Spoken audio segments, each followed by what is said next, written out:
Price the Lord. കർത്താവിൻ്റെ പരിശുദ്ധമുള്ള നാമത്തിൽ വീണ്ടും മാന്യ ശ്രോതാക്കൾക്ക് സകല ഭക്തന്മാർക്കും ക്രിസ്തുയേശുവിൻ്റെ ദൈവ വന്ദനം ഞാൻ വിനയത്തോടെ അറിയിക്കുകയാണ്. ഒരു പ്രഭാതം കൂടെ അല്ല, ഒരു ദിവസം കൂടെ ദൈവം നമുക്ക് അനുവദിച്ച് തന്നിരിക്കുന്നു. ഒരാഴ്ച മുമ്പ് നാം ദൈവത്തിൻ്റെ വചനം കേട്ടു. തുടർന്ന് അനേകരുടെ ദൂതുകൾ നാം കേട്ടുകൊണ്ടേയിരിക്കുന്നു. എല്ലാ വിഷയവും ഒരിടത്തേക്ക് മാത്രം കോൺസെൻട്രേറ്റ് ചെയ്യുന്നു, കർത്താവായ യേശു ക്രിസ്തുവിലേക്ക്.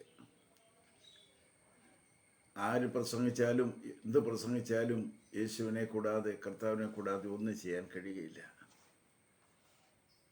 ഇന്നുവരെ നടത്തിയ വിധങ്ങളെയും അവൻ്റെ സ്നേഹത്തെയും കരുതലുകളെയും അവൻ വിടുവിച്ച വിടുതലുകളെയും ഓർക്കുമ്പോൾ അവനെ സ്തുതിക്കുവാനും മഹത്വപ്പെടുത്തുവാനും നമുക്ക് കഴിയും. അങ്ങനെ ചെയ്യുന്നില്ലെങ്കിൽ നാം നന്ദി കെട്ടവരായി മാറ്റപ്പെടുകയാണ്. മാന്യരായ ശ്രോതാക്കൾ, ദൈവഭയത്തോടും ഭക്തിയോടും ദൈവത്തെ ഗ്രഹിക്കാനുള്ളതായ വലിയ ആവേശത്തോടും കൂടെ ദൈവസന്നിധിയിലായിരിക്കട്ടെ. ദൈവം നിങ്ങളെ അനുഗ്രഹിക്കട്ടെ. ഞാൻ നിങ്ങളോട് സംസാരിച്ചുകൊണ്ടിരിക്കുന്ന വിഷയത്തിൻ്റെ മൂന്നാമത്തെ ഘട്ടത്തിൽ വരികയാണ്. എന്ന് വെച്ചാൽ 4 വെളിച്ചങ്ങളെക്കുറിച്ചാണ് ഞാൻ നിങ്ങളോട് സംസാരിച്ചു തുടങ്ങിയത്. ഒന്നാമത്തെ വെളിച്ചത്തെക്കുറിച്ച് ഞാൻ ഓർമ്മപ്പെടുത്തുന്നു. വെളിച്ചമുണ്ടാകട്ടെ എന്ന് ദൈവം കൽപ്പിച്ചു. വെളിച്ചമുണ്ടായി. ആ വെളിച്ചം കൃത്രിമമല്ല, ഡ്യൂപ്ലിക്കേറ്റ് അല്ല, അത് ഒറിജിനൽ ലൈറ്റാണ്. തേജസ്വിയായ തേജോമയനായ കർത്താവിൻ്റെ ആ തേജസ്സാണ് ഈ ലോകങ്ങളുടെ ആദ്യത്തെ വെളിച്ചം. എന്നാൽ ആ വെളിച്ചം നിലനിൽക്കേണ്ടതിന് വേണ്ടി രണ്ടാമത്തെ വെളിച്ചത്തിലേക്ക് അവൻ കടന്നു. അതാണ് സൗരയൂഥത്തിൽ കാണുന്നതായ സൂര്യൻ, ചന്ദ്രൻ, നക്ഷത്രങ്ങൾ തുടങ്ങിയതായ വെളിച്ചങ്ങളെ അവൻ സൃഷ്ടിച്ചു. അതിൽ സൂര്യൻ എന്തിനോട് ഉപമിക്കപ്പെട്ടിരിക്കുന്നു എന്ന് ഞാൻ വ്യക്തമാക്കി തന്നു കഴിഞ്ഞു. സൂര്യനെ കർത്താവായ യേശു ക്രിസ്തുവിനോട് താരതമ്യപ്പെടുത്തി അവൻ്റെ തേജസ്സിന് തോണമാക്കി തീർത്തു, സംസാരിച്ചു. അതുമാത്രമല്ല, വിശുദ്ധന്മാർ ഭാവിയിലെ കുറിച്ച് എഴുതിയിരിക്കുന്നത് സൂര്യനെ പോലെ പ്രകാശിക്കും എന്ന് മത്തായിയുടെ സുവിശേഷത്തിൽ നാം ചിന്തിച്ചു. കുഞ്ഞുങ്ങളെ, നാം ഇപ്പോൾ ദൈവമക്കളാകുന്നു. നാം എന്തായി തീരുമെന്ന് ഇതുവരെയും പ്രത്യക്ഷമായിട്ടില്ല. അവൻ പ്രത്യക്ഷനാകുമ്പോൾ നാം അവനെ പോലെ തന്നെ ഇരിക്കുന്നതാകൊണ്ട് അവനോട് സദസ്യന്മാരാകും എന്ന ദൈവവചനവും ചിന്തിക്കുകയുണ്ടായി. അങ്ങനെ സൂര്യനെക്കുറിച്ച് ചിന്തിച്ചപ്പോൾ അടുത്ത വെളിച്ചമായിട്ട് നിൽക്കുന്ന രാത്രിയാമത്തിൽ കിട്ടുന്ന വെളിച്ചം ചന്ദ്രനാണ്. ആ ചന്ദ്രനെക്കുറിച്ച് ഞാൻ ചുരുക്കമായിട്ട് പ്രതിപാദിച്ചു. ചന്ദ്രൻ സ്വയമായിട്ട് പ്രകാശിക്കുന്നില്ല. എന്നാൽ ലോകത്തിന് മുമ്പ് ഇരുട്ടിൽ അവൻ വെളിച്ചമായി നിൽക്കുകയും ചെയ്യുന്നു. ഈ വെളിച്ചം എവിടെ നിന്നുണ്ടായി? അത് സൂര്യനിൽ നിന്ന് അടിക്കുന്ന അവൻ്റെ കിരണങ്ങളിൽ നിന്ന്, തേജസ്സിൽ നിന്ന് റിഫ്ലക്റ്റ് ചെയ്ത് വരുന്നായ പ്രകാശമാണ് ചന്ദ്രനിൽ നിന്ന് ലഭിക്കുന്നത്. ആ ചന്ദ്രനെ വിശ്വാസികളോട് ഉപമിച്ചുകൊണ്ട് ഞാൻ സംസാരിക്കുകയുണ്ടായി. ചന്ദ്രന് സ്വയം പ്രകാശിക്കത്തില്ല, സൂര്യനുള്ള വെളിച്ചമാണ്. അങ്ങനെയാണെങ്കിൽ തിരുവനന്തപുരത്ത് നമ്മൾ വായിച്ചോലെ പഠിച്ചു, ഞാൻ ലോകത്തിൻ്റെ വെളിച്ചമാകുന്നു എന്ന് നമ്മുടെ കർത്താവ് യോഹന്നാന്റെ സുവിശേഷത്തിൽ പറഞ്ഞു. ഞാൻ ലോകത്തിൻ്റെ വെളിച്ചമാണെന്ന് പറഞ്ഞപ്പോൾ മത്തായിയുടെ സുവിശേഷത്തിൽ പറഞ്ഞു, നിങ്ങൾ ലോകത്തിൻ്റെ വെളിച്ചമാകുന്നു. അപ്പോൾ സ്വയമായിട്ട് പ്രകാശിക്കാൻ എനിക്കോ നിങ്ങൾക്കോ വിശുദ്ധന്മാർക്കോ കഴിയുകയില്ല. മറിച്ച് നമ്മിൽ നിന്ന് പുറത്തു വരുന്നത് ദൈവത്തിൻ്റെ തേജസ്, ദൈവത്തിൻ്റെ വചനം, ദൈവത്തിൻ്റെ ശക്തി നമ്മുടെ മേൽ വരുമ്പോൾ നമ്മിൽ നിന്ന് പ്രതിധ്വനിക്കുന്നതായ, പ്രതിബിംബിക്കുന്നതായ അനുഭവമാണ് ചന്ദ്രൻ്റെയും അനുഭവം. ഈ അവസ്ഥയിൽ മങ്ങലേറ്റു പോകാതെ നാം പ്രകാശിക്കുന്നവരായി തീരണം എന്ന് വളരെ ബോധപൂർവ്വം ഞാൻ ഓർപ്പിക്കുകയുണ്ടായി. എന്നാൽ ആ സൃഷ്ടികളുടെ സൂര്യൻ, ചന്ദ്രൻ അവ മാത്രമല്ല അടുത്തായിട്ട് കാണുന്നത് നക്ഷത്രങ്ങളെക്കുറിച്ചാണ്. ഈ നക്ഷത്രങ്ങളെക്കുറിച്ചും മനുഷ്യനോട് ദൈവം തമ്പുരാൻ ഉപവസിച്ചിരിക്കുകയാണ്. നക്ഷത്രങ്ങൾ എന്ന് പറയുന്നത് മൂന്നാമത്തെ സൗരയൂഥത്തിൽ കാണുന്നതായ ആകാശമണ്ഡലത്തിൽ കാണുന്ന വെളിച്ചമാണത്. ഈ വെളിച്ചമായിരിക്കുന്ന സൂര്യനെയും ചന്ദ്രനെയും നമുക്ക് കാണാൻ കഴിയും. എന്നാൽ നക്ഷത്രങ്ങളെ 1, 2, 10 അല്ല, എണ്ണിയാൽ ഒടുങ്ങാത്തതാണത്. ആർക്കും എണ്ണി തീർക്കാൻ കഴിയുന്നില്ല. ഇന്നത്തെ ഒരു ശാസ്ത്ര ലോകത്തിനും അതിൻ്റെ പൂർണ്ണത്തിൽ കണ്ടുപിടിക്കാൻ കഴിയുന്നില്ല. അവർ തുടരെ കണ്ടുപിടുത്തങ്ങളിൽ മുന്നോട്ട് പോയിക്കൊണ്ടിരിക്കുന്നു. അനേക ഗാലക്സികളെ കുറിച്ച് അവർ പറയുന്നു. ഒരു ഗാലക്സിക്ക് 1 ലക്ഷത്തിൽ 2 ലക്ഷമൊക്കെ ദൂരത്തിലാണ് ഒരു ഗാലക്സി ഇരിക്കുന്നത്, കിലോമീറ്റർ. ആ ദൂരത്തിൽ വരുന്ന ഒരു ഗാലക്സി എന്ന് പറയുന്നത് എത്ര കോടിയാണെന്നുള്ളത് ഒത്തിട്ടമില്ല. അങ്ങനെയുള്ള അനേക ഗാലക്സികൾ ആകാശമണ്ഡലത്തിൽ സൃഷ്ടിക്കപ്പെട്ടിരിക്കുമ്പോൾ ഇവിടെ ഒന്നും അറിയാത്തവർ அதை കണ്ടുപിടിക്കാൻ ശ്രമിക്കുന്നുള്ളതാണ്. ഈ നക്ഷത്രങ്ങളെ മനുഷ്യനോട് കർത്താവ് ഉപമിച്ചു. കർത്താവ് പറഞ്ഞത് അബ്രഹാമിനോട് പറഞ്ഞൊരു വാചകം ഞാൻ നിങ്ങളെ ഓർപ്പിക്കുകയാണ്. അബ്രഹാമിനോട് പറഞ്ഞത്, നിന്റെ സന്തതിയെ ഞാൻ ആകാശത്തിലെ നക്ഷത്രങ്ങൾ പോലെയും 22-ാം അധ്യായത്തിൻ്റെ 17-ാമത്തെ വാക്യം ഞാൻ വായിക്കുന്നു. ഞാൻ നിന്നെ ഐശ്വര്യമായിട്ട് അനുഗ്രഹിക്കും, നിന്റെ സന്തതിയെ ആകാശത്തിലെ നക്ഷത്രങ്ങൾ പോലെയും കടൽക്കരയിലെ മണൽ പോലെയും അത്യന്തം വർദ്ധിപ്പിക്കും. ഓർക്കണം, അബ്രഹാമിന് ഭാര്യയുണ്ട്, പക്ഷേ മക്കളില്ല. ഒന്നുമില്ലാതിരിക്കുന്ന ശൂന്യതയിൽ തലമുറയില്ലാതിരിക്കുമ്പോൾ, വാർദ്ധക്യമായിരിക്കുമ്പോൾ അബ്രഹാമിനോട് പറഞ്ഞ വാഗ്ദാനമാണ്, നിന്റെ സന്തതിയെ ആകാശത്തിലെ നക്ഷത്രങ്ങൾ പോലെയും കടൽക്കരയിലെ മണൽ പോലെയും ഞാൻ വർദ്ധിപ്പിക്കും. ഒന്നുമില്ലാത്ത ശൂന്യതയിൽ നിന്ന് വിളിച്ചു വരുത്തുന്നവനായ കർത്താവ് ഇല്ലായ്മയിൽ ഉളവാകട്ടെ എന്ന് കൽപ്പിച്ചപ്പോൾ ആമേൻ ലോകം കാണുന്ന സകലതും ഉളവാക്കപ്പെട്ടവൻ.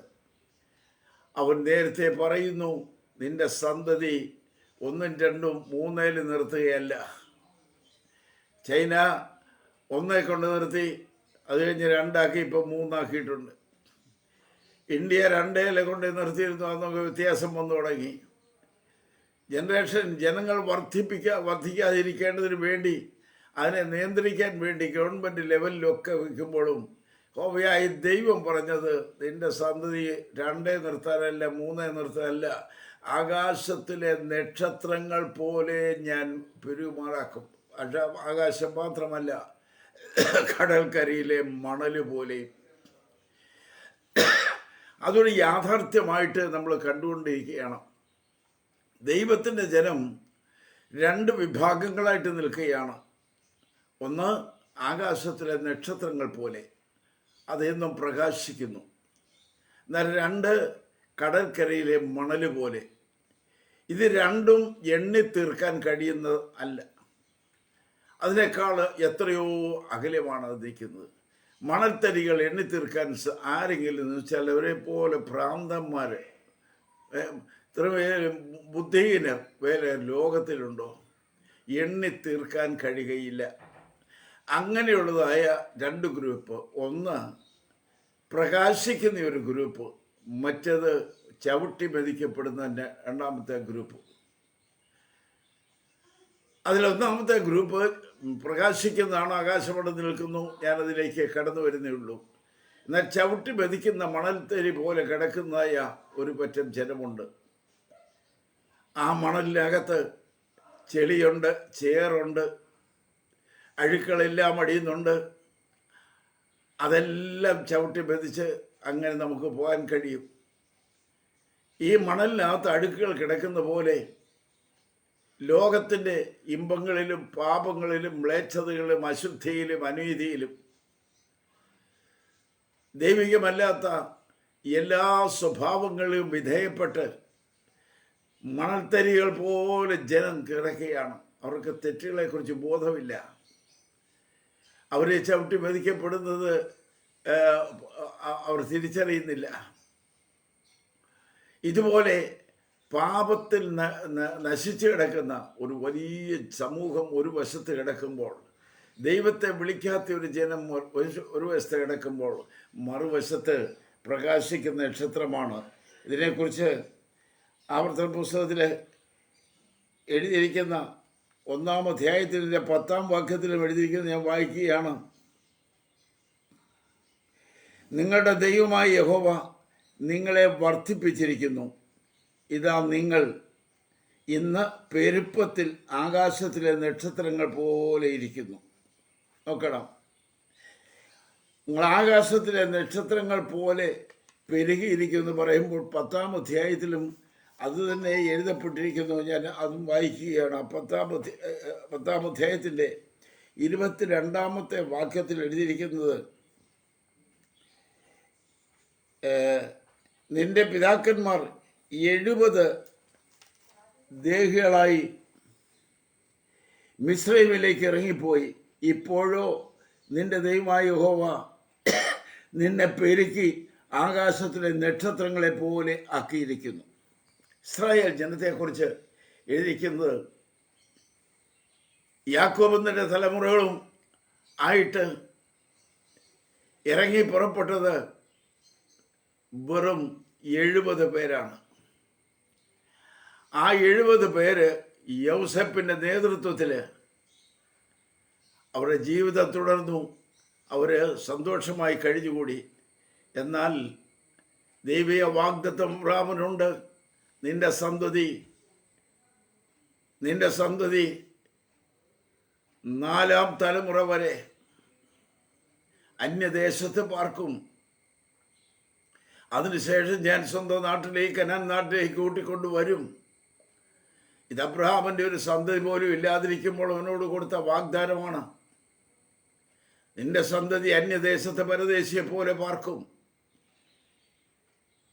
യാക്കോബും തന്റെ തലമുറകളുമായിട്ട് 70 പേരടങ്ങുന്ന സംഘം അവർ പോയി പാർക്കാൻ ആരംഭിച്ചു.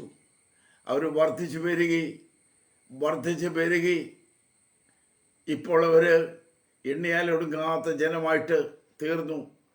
മോശയുടെ നേതൃത്വത്തിൽ അവരെ ഇവിടുന്ന് വീണ്ടെടുക്കുമ്പോൾ, മിസ്രൈമിൽ നിന്ന് വീണ്ടെടുക്കുമ്പോൾ കണക്ക് 40 ലക്ഷത്തിലധികം ജനമുള്ളതായിട്ടാണ്. നോക്കണം, 430 വർഷത്തോളം കൂടെ പാർത്തതിന് ശേഷം ദൈവം കൂട്ടിക്കൊണ്ടുവരുന്നു.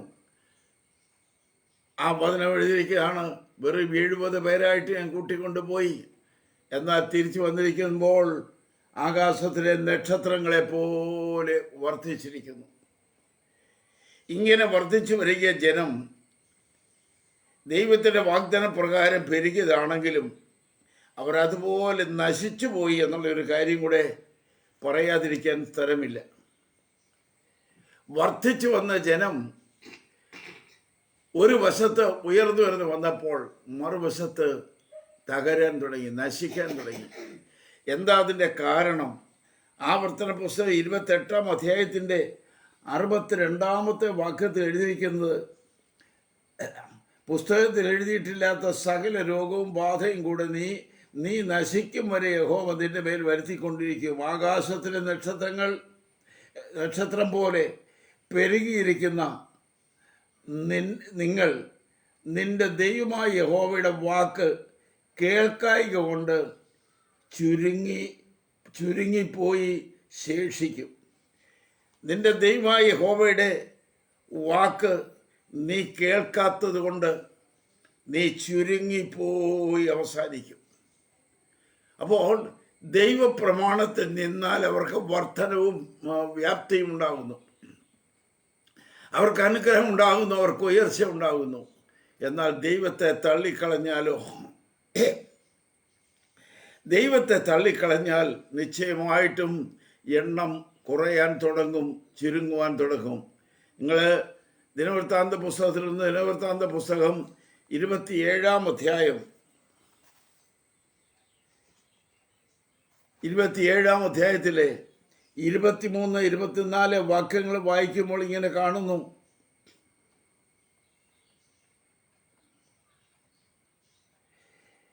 എന്നാൽ യഹോവ ഇസ്രായേലിനെ ആകാശത്തിലെ നക്ഷത്രങ്ങളെപ്പോലെ വർദ്ധിപ്പിക്കുമെന്ന് അരുളി ചെയ്തിരുന്നത് കൊണ്ട് ദാവീദ് 20 വയസ്സിന് താഴെയുള്ളവരുടെ എണ്ണം എടുത്തില്ല. സെരൂയയുടെ മകനായ യോവാബ് എണ്ണുവാൻ തുടങ്ങിയെങ്കിലും അവൻ തീർത്തില്ല. അത് നിമിത്തം ഇസ്രായേലിന് മേൽ കോപം വന്നതുകൊണ്ട് ആ സംഖ്യ ദാവീദ് രാജാവിൻ്റെ വൃത്താന്ത പുസ്തകത്തിലെ കണക്കിൽ ചേർത്തിട്ടില്ല. വൃത്താന്ത പുസ്തകത്തിൽ പേര് ചേർത്തിട്ടില്ല. എന്താ കാരണം? സ്വർഗം പറഞ്ഞു, നിന്റെ സന്തതിയെ ഞാൻ നക്ഷത്രങ്ങൾ പോലെ വർദ്ധിപ്പിക്കും, കടൽക്കരയിലെ മണൽ പോലെ വർദ്ധിപ്പിക്കും. അത് എണ്ണാൻ കഴിയുകയില്ലെങ്കിൽ ദാവീദിന് കുബുദ്ധി തോന്നി. യോവാബിനോട് പറഞ്ഞു, എണ്ണിയേക്കാൻ. ദൈവം പറഞ്ഞത് വിശ്വസ്തയോടെയാണോ അതിനകത്ത് കള്ളക്കളിയുണ്ടോ എന്നവൻ നോക്കുകയാണ്. ദൈവത്തിൻ്റെ ആത്മാവ് എന്തെങ്കിലും പറഞ്ഞാൽ അതിനകത്ത് മായമില്ല, വ്യാജമില്ല. അത് ഉവ്വ എങ്കിൽ ഉവ്വ എന്നും ഇല്ല എങ്കിൽ ഇല്ല എന്നും മാത്രമുള്ള കാര്യമാണ്. അതിനകത്ത് നോക്കട്ടെ, ശ്രമിക്കാം എന്നൊന്നും പറയുന്ന പരിപാടിയില്ല. അവൻ പറഞ്ഞു, നിന്റെ സന്തതിയെ ആകാശ നക്ഷത്രം പോലെ കടൽക്കരയിലെ മണൽ പോലെ ഞാൻ വർദ്ധിപ്പിക്കുമെന്ന് പറഞ്ഞു.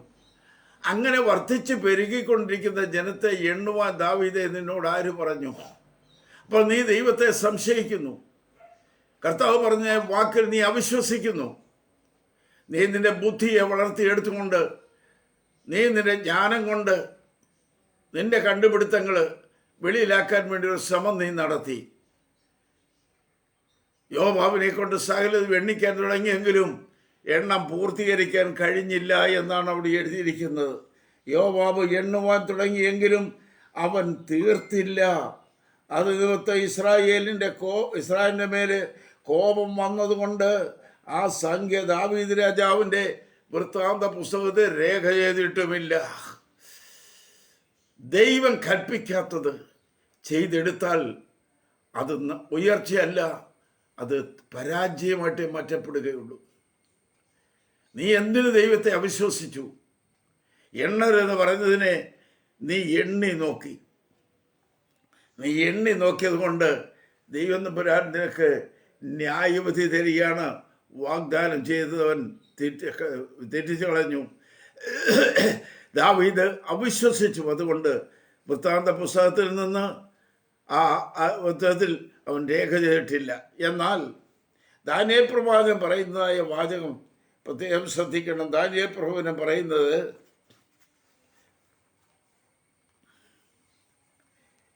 പ്രൈസ് ദി ലോർഡ്,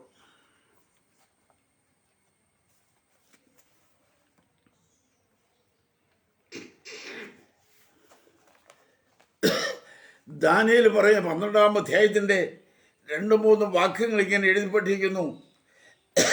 നിലത്തിലെ പൊടിയിൽ നിദ്ര കൊള്ളുന്നവരിൽ പലരും ചിലർ നിത്യജീവനായിട്ടും ചിലർ രക്ഷയ്ക്കായിട്ടും നിത്യ നിന്ദയ്ക്കായിട്ടും ഉയർന്നു. എന്നാൽ ബുദ്ധിമാന്മാർ ആകാശമണ്ഡലത്തിലെ പ്രഭ പോലെയും പലരെ നീതിയിലേക്ക് തിരിക്കുന്നവർ നക്ഷത്രങ്ങളെ പോലെ എന്നും എന്നും പ്രകാശിക്കും. ഓർക്കണം, ബുദ്ധിമാന്മാർ ആകാശമണ്ഡലത്തിലെ പ്രഭ പോലെയും പലരെ നീതിയിലേക്ക് നടത്തുന്നവർ ആകാശമണ്ഡലത്തിലെ നക്ഷത്രങ്ങളെ പോലെ എന്നും എന്നും പ്രകാശിക്കും. സ്തോത്രം. എന്നും എന്നും പ്രകാശിക്കും. ബുദ്ധിമാന്മാർ ആകാശമണ്ഡലത്തിലെ പ്രഭ പോലെ. നോക്കണം, ചന്ദ്രനെ സംബന്ധിച്ചിടത്തോളം അത് പ്രകാശം ശക്തമായിട്ട് പകർന്നുകൊണ്ടിരിക്കുകയാണ്. എന്നാൽ കൊരിന്ത്യലേഖനം 15-ാം അധ്യായത്തിൽ നമ്മൾ വായിക്കുമ്പോൾ ദൈവ സൃഷ്ടിയുടെ മഹാത്മ്യത്തെ മുഴുവനായിട്ട് വർണ്ണിക്കുന്ന ഒരു അധ്യായമാണ് 15-ാം അധ്യായം. അതിനകത്ത് പറഞ്ഞിരിക്കുന്ന 41-ാം വാക്യം പറയുന്നത്, സൂര്യൻ്റെ തേജസ് വേറെ, ചന്ദ്രൻ്റെ തേജസ് വേറെ, നക്ഷത്രങ്ങളുടെ തേജസ് വേറെ. നക്ഷത്രങ്ങൾ തമ്മിൽ തേജസ് കൊണ്ട് വ്യത്യാസമുണ്ടല്ലോ.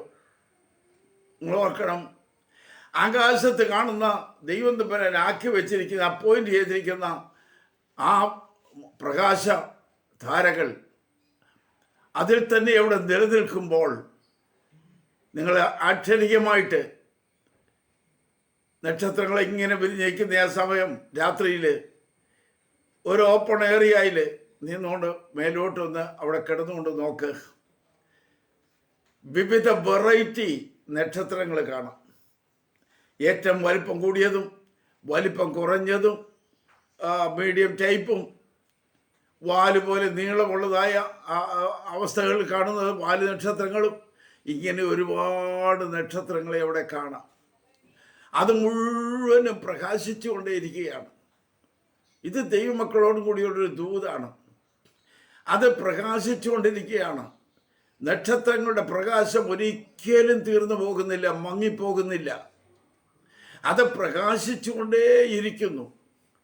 ഇത് അബ്രഹാമിൻ്റെ സന്തതിയോട് താരതമ്യപ്പെടുത്തുമ്പോൾ, ദൈവത്തിൻ്റെ ജനത്തോട് വിശുദ്ധന്മാരോട് താരതമ്യപ്പെടുത്തുമ്പോൾ, ആകാശത്തിൽ നിൽക്കുന്ന നക്ഷത്രങ്ങൾ എന്നും പ്രകാശിക്കുന്നത് പോലെ ബുദ്ധിമാന്മാർ ആകാശമണ്ഡലത്തിലെ പ്രഭ പോലെ പലരെയും നീതിയിലേക്ക് നടത്തുന്നവർ നക്ഷത്രങ്ങളെ പോലെ വല്ലപ്പോഴും പ്രകാശിക്കുമെന്നല്ല, എന്നും എന്നും പ്രകാശിക്കുന്നു എന്ന് കാണുന്നു. അപ്പോൾ എല്ലായ്പ്പോഴും പ്രകാശിക്കുന്ന നക്ഷത്രങ്ങളായിട്ടാണ് ദൈവം തൻ്റെ വിശുദ്ധന്മാരെ കാണുന്നത്. Price the Lord.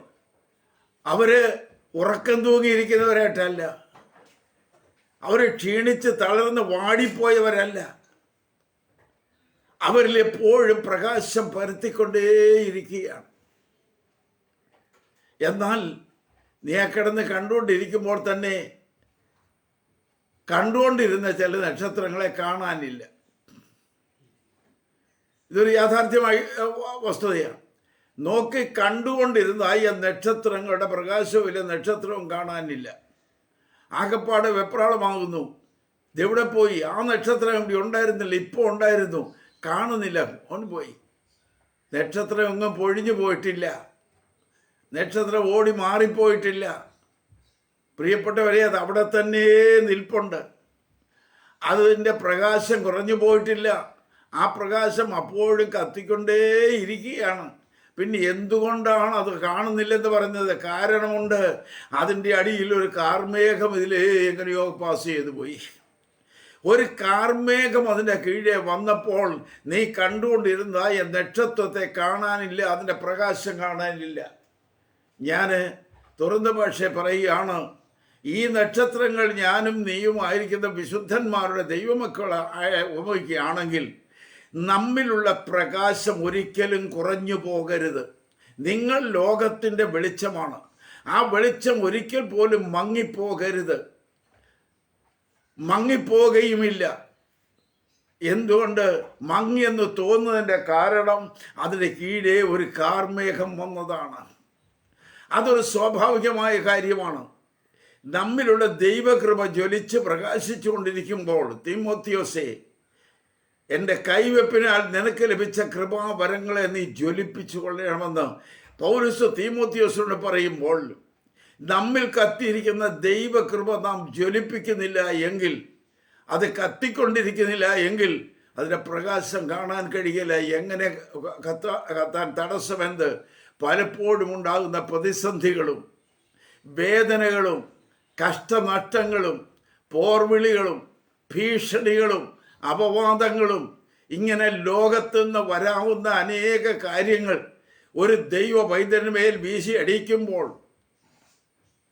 ഈവൻ രോഗം മാത്രമല്ല, മരണം, പൈശാചിക പോരാട്ടങ്ങൾ, രാഷ്ട്രീയ പോരാട്ടങ്ങൾ, കുടുംബക്കാരുടെ പോരാട്ടങ്ങൾ, തലമുറയുടെ പോരാട്ടങ്ങൾ, അപ്പനമ്മമാരുടെ പോരാട്ടങ്ങൾ, സഹോദരങ്ങളുടെ പോരാട്ടങ്ങൾ, ഇങ്ങനെ വന്നു കഴിയുമ്പോൾ മനസാക്ഷി സന്തോഷത്തോടെ നിർത്താൻ കഴിയാതെ വണ്ണം പതറിപ്പോകുന്നു. ഈ പതറിപ്പോകുന്ന ഈ അവസ്ഥ കൊണ്ട് പ്രകാശം പരത്താൻ കഴിയുന്നില്ല എന്ന് തോന്നും. പക്ഷേ അടിയിൽ നിൽക്കുന്ന കാർമേഘം എന്ന് പറയുന്ന ഇതുപോലുള്ള പ്രതിബന്ധങ്ങളാണ്. എനിക്കും നിങ്ങൾക്കും ദൈവം ആഗ്രഹിക്കുന്ന വിടത്തെ തന്നിരിക്കുന്ന പ്രകാശം ഉള്ളതുപോലെ ലോകത്തിന് പകരാൻ കഴിയുന്നില്ല എങ്കിൽ അതിന് തടസ്സമായി നിൽക്കുന്ന സകലതിനെ നീ തിരിച്ചറിയണം. ആ തടസ്സമായി നിൽക്കുന്ന ശക്തി എന്നും അവിടെ നിൽക്കുമെന്ന് വിചാരിക്കേണ്ട. Price the Lord. അത് എന്നും അവിടെ നിൽക്കുകയില്ല.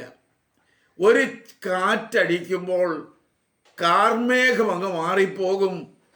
തിളങ്ങിക്കൊണ്ടിരിക്കുന്ന നക്ഷത്രത്തിന് മങ്ങലേറ്റിട്ടില്ല, അത് തിളങ്ങിക്കൊണ്ടേയിരിക്കും. അതൊരു പരമസത്യമാണ്. നോക്കണം, ഈ നക്ഷത്രങ്ങൾ ഏറ്റവും അധികം പ്രകാശിക്കാതിരിക്കുന്നത് നമുക്ക് തോന്നുന്നത് നമുക്ക് പ്രശ്നങ്ങൾ വരുമ്പോഴാണ്. നമുക്ക് സ്തോത്രം പറയാൻ കഴിയുന്നില്ല, നമുക്ക് പ്രാർത്ഥിക്കാൻ കഴിയുന്നില്ല, നമുക്കൊരു പാട്ടുപാടി സന്തോഷിക്കാൻ കഴിയുന്നില്ല. മനസ്സ് വികാരങ്ങളാൽ നിറഞ്ഞു നിൽക്കുകയാണ്. പലതിനെ ചൊല്ലി ചിന്തിക്കുകയാണ്. ചിലപ്പോൾ ചിലത് കോടതി കേസുകൾ വരാം, ചിലർ അയൽവാസികൾ വഴക്കുണ്ടാക്കി വന്നിരിക്കാം, ചിലപ്പോൾ അടിപിടി പ്രശ്നങ്ങളുണ്ടാക്കി എന്നിരിക്കാം. പല പ്രശ്നങ്ങളുടെ മുമ്പിലോ അപവാദങ്ങളുടെയോ ഭീഷണിയോ മുമ്പിൽ സ്വന്തമായ സന്തോഷവും സമാധാനവും കെട്ടടങ്ങിപ്പോയിട്ട് പ്രകാശിക്കാൻ കഴിയാത്ത അനുഭവം ഉണ്ടാകാം. എൻ്റെ പ്രിയപ്പെട്ടവരെ, അതിനപ്പുറത്താണ് ഈ സൂര്യൻ എന്ന് പറയുന്നത്, നക്ഷത്രം എന്ന് പറയുന്നത്. അതിൻ്റെ പ്രകാശം ഒരിക്കലും ഏത് കാരണവശാലും മങ്ങിപ്പോകില്ല. അത് അതിൻ്റെ ഡ്യൂട്ടി ചെയ്തുകൊണ്ടിരിക്കും. കാർമേഘം മാറിപ്പോകും, നിന്റെ പ്രകാശം മാറിപ്പോകയില്ല. ഇതൊരു വലിയ ആലോചനയാണ്. Price the Lord. ഇതൊരു വലിയ ആലോചനയാണ്. കാർമേഘം നിനക്ക് വരുന്ന പ്രതിസന്ധികൾ മാറിപ്പോകും, എന്നാൽ നിന്നുള്ള കൃപ ചോർന്നു പോകയില്ല. അത് കത്തിക്കൊണ്ടേയിരിക്കും. എന്നാൽ ഇതിനും എല്ലാം ഒരു അവസാനമുണ്ട്. വെളിപ്പാട് പുസ്തകം നിങ്ങൾ വായിക്കുമ്പോൾ 6-ാം അധ്യായത്തിൻ്റെ 13-ാം വാക്യത്തിൽ എഴുതിയിരിക്കുന്നത് പ്രത്യേകം ശ്രദ്ധിക്കണം. വെളിപ്പാട് പുസ്തകം 6-ാം അധ്യായത്തിൽ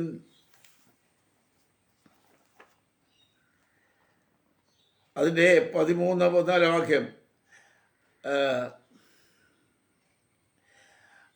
6-ാം മുദ്ര പൊട്ടിച്ചപ്പോൾ വലിയൊരു ഭൂകമ്പമുണ്ടായി.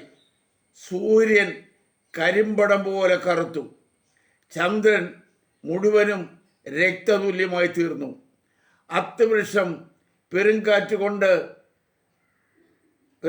കൊണ്ട് കുലുങ്ങിയിട്ട് കായ് ഉതിർക്കും പോലെ ആകാശത്തിലെ നക്ഷത്രങ്ങൾ ഭൂമിയിൽ വീണു. ആ വാക്യം ഒന്ന് പ്രത്യേകം ശ്രദ്ധിക്കണം.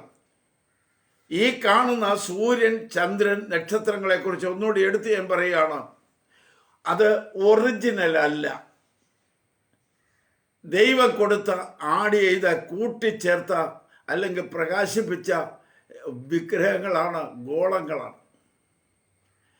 ആ ഗോളങ്ങൾ താൽക്കാലികമായി ജനത്തിനു വേണ്ടി, ലോകത്തിന് വേണ്ടി സ്ഥിരമായി നിന്ന് പ്രകാശിക്കുവാൻ ദൈവം കൊടുത്തൊരു പരിപാടിയാണത്.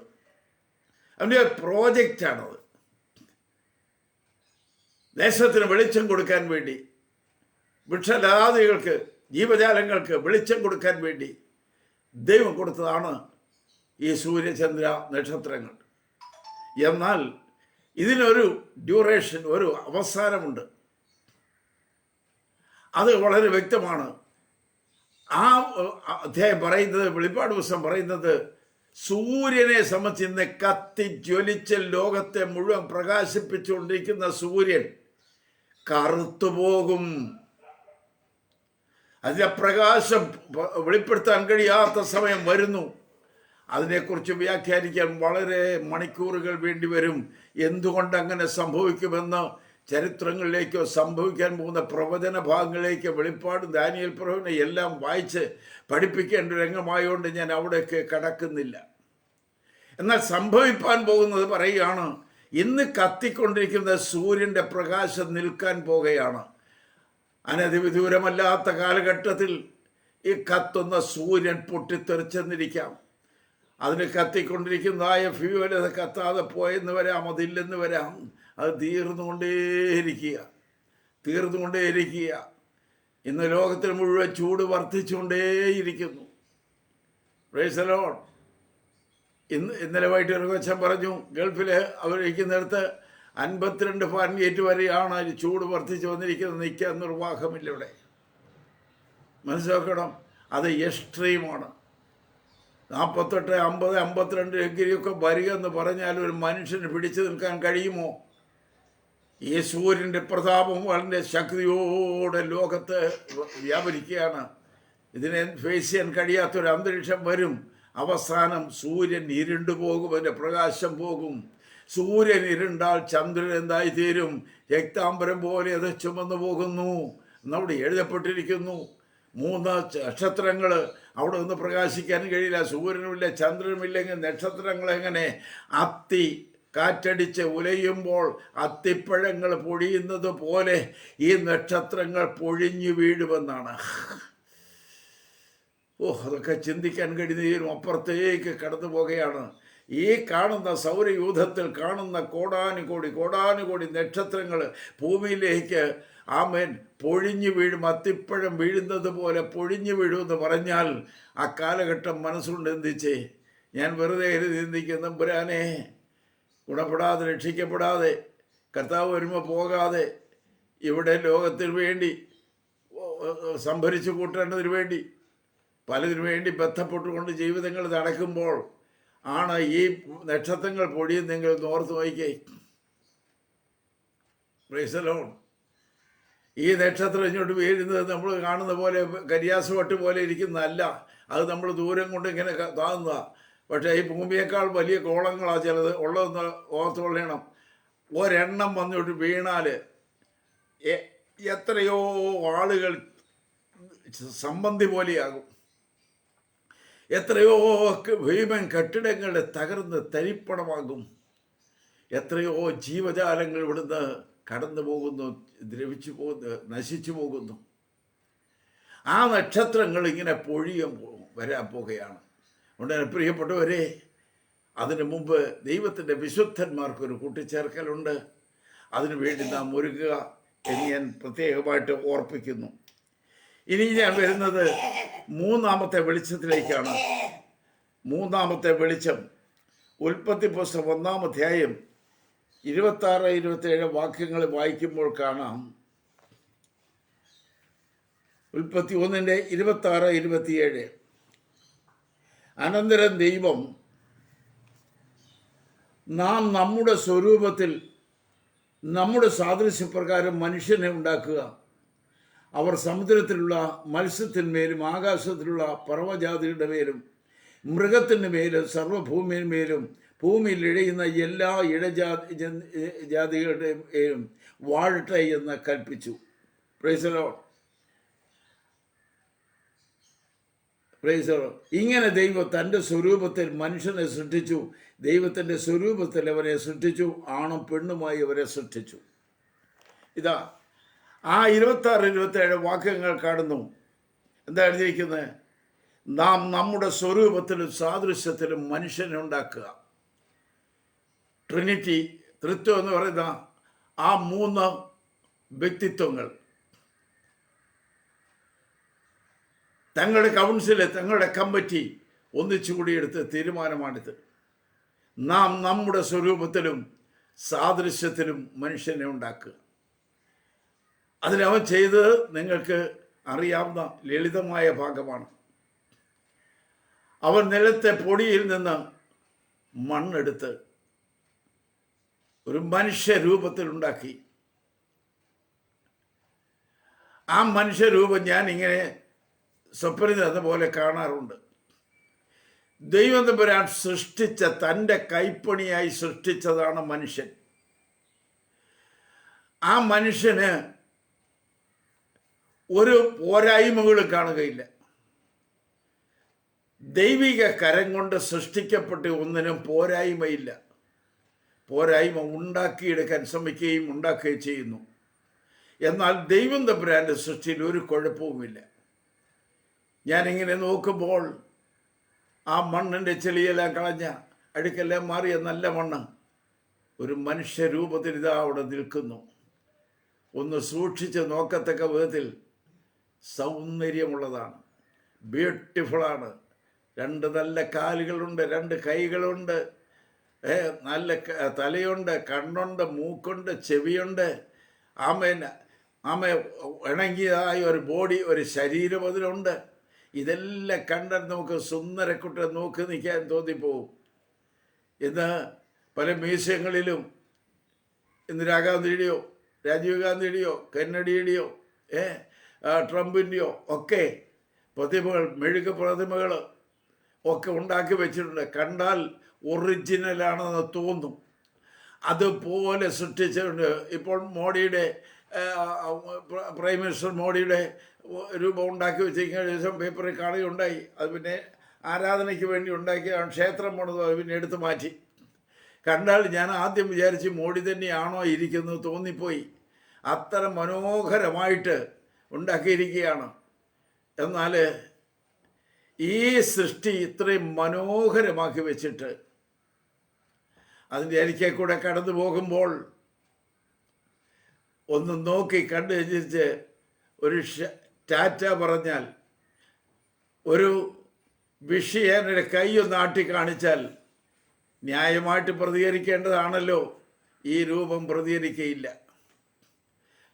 ഒന്ന് ചിരിച്ച് കാണിച്ചാൽ ചിരിക്കയില്ല. എന്തെങ്കിലും ചോദിച്ചാൽ അതിന് മറുപടിയില്ല. ഒരേ നിപ്പിൽ നിൽക്കുകയാണ്. കണ്ടാൽ നല്ല സുന്ദരനാണ്. എന്താ കാര്യം ദൈവമക്കളെ? മണ്ണ് കൊണ്ടുണ്ടാക്കി വെച്ചു. രൂപഭംഗിയുണ്ട്, മനോഹരതയുണ്ട്, എല്ലാം കണ്ടാൽ സുന്ദരമാണ്. പക്ഷേ അതിന് ജീവനില്ല. ജീവനില്ലാത്തത് പ്രതികരിക്കയില്ല. എത്ര സൗന്ദര്യമുണ്ടെങ്കിലും, എന്തെല്ലാം ആധിപത്യം, എന്തെല്ലാം സാഹചര്യങ്ങൾ അനുകൂലമായാലും ജീവനില്ലെങ്കിൽ പ്രതികരിക്കയില്ല. യഹോവയായ ദൈവം ഇവന് ജീവൻ കൊടുക്കാൻ വേണ്ടി ഒരു സൈക്കിൾ പമ്പ് കൊണ്ടുവന്ന് മൂക്കിലോട്ട് വെച്ച് അടിച്ചു കയറ്റി ശ്വാസം ഉണ്ടാക്കിയതല്ല. പമ്പ് ചെയ്ത ജീവനല്ല അവന് വന്നിരിക്കുന്നത്. യഹോവയായ ദൈവം താൻ തന്നെ തൻ്റെ സ്വന്തം ജീവൻ ഇവൻ്റെ മൂക്കിലേക്ക് ഊതി കയറ്റി അവൻ ജീവനുള്ള ദേഹിയായി തീർന്നു എന്ന് എഴുതപ്പെട്ടിരിക്കുന്നു. അപ്പോൾ ദൈവം സൃഷ്ടിച്ചതെങ്കിലും ജീവനില്ലെങ്കിൽ പ്രതികരണമില്ല, ഒന്നുമില്ല. പ്രതികരണം ഉണ്ടാകണമെങ്കിൽ, ഒരു സ്തോത്രം പറയണമെങ്കിൽ, ഒരു ഹല്ലേലൂയ പറയണമെങ്കിൽ, ഒരാളുടെ സുവിശേഷം പറയണമെങ്കിൽ, നിനക്കിരുന്ന് പ്രാർത്ഥിക്കാനുള്ള എന്താകതി വരണമെങ്കിൽ അതിൻ്റെ പിന്നിൽ ജീവൻ്റെ വ്യാപാരം ഉണ്ടാകണം. അത് വെറും ലോക ജീവിതമല്ല, ദൈവിക ശക്തി, ദൈവജീവൻ. അതുകൊണ്ടാണ് അപ്പോസ്തലന്മാരുടെ കർത്താവ് പറഞ്ഞത്, ശക്തി ലഭിക്കുവോളം നഗരം വിട്ടു പോകരുത്. അപ്പോൾ പ്രവർത്തന ശൈലി ശക്തി ഉണ്ടാകണമെങ്കിൽ ആത്മാവിൻ്റെ കവിഞ്ഞൊഴുക്ക് വ്യാപാര ശക്തി വരയണം. ആ വ്യാപാര ശക്തിയിലാണ് മനുഷ്യൻ ജീവനുള്ളതായി മാറിയത്. അത് കഴിഞ്ഞപ്പോൾ മനുഷ്യൻ ഏകനായിരിക്കുന്ന അന്നല്ല എന്നൊരു തോന്നൽ ദൈവം തമ്പുരാനുണ്ടായി. അവന് ഞാൻ തക്ക തുണയെ കൊടുക്കുമെന്ന് പറഞ്ഞ് ഇവനൊക്കെ അവിടെ നിദ്ര വരുത്തി ഒരു ഓപ്പറേഷൻ തിയേറ്റർ അവിടെ തന്നെ ഒരുക്കി. ആദ്യത്തെ ഓപ്പറേഷൻ തിയേറ്റർ ഏതനാണെന്ന് ഞാൻ പറയുന്നു.